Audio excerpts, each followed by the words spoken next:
బెంగాల్ ఇది ముస్లిమ్స్ రాష్ట్రం. ఎన్నిసార్లు వెస్ట్ బెంగాల్లో హిందూస్ మీద అటాక్స్ అని.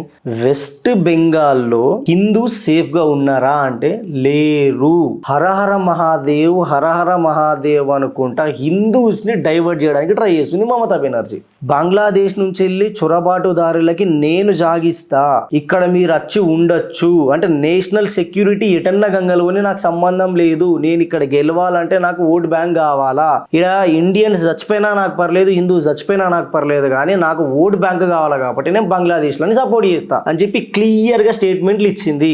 ఈసారి ఓట్లు గుద్దుతే టీఎంసీ తిమ్మ తిరిగిపోవాలా. టీఎంసీకి వామ్మో ఇంత వ్యతిరేకత ఉందా నా మీద అని మమతాకి వణికిపోవాలా. ఎవడైతే హిందూస్ మీద అండ్ అక్కడ హిందూస్ ఆడపడుచుల మీద అన్యాయం చేసిండ్రు వాళ్ళకి చుక్కలు కనిపించాలంటే మీకు ఈసారి మీ ఓటు హక్కు, ఆ పవర్ ని మీరు ఎంత గట్టిగా యూజ్ చేస్తే అంత గట్టిగా శిక్ష పడుతుంది. మీరు ఏడ్చిన ప్రతి కన్నీటి బొట్టుకు ఆన్సర్ బీజేపీ చెప్తుంది. ఇలా గవర్నమెంట్ దిగిన రోజు, బీజేపీ గవర్నమెంట్ ఎక్కిన రోజు మీకు ఆన్సర్ దొరుకుతుంది.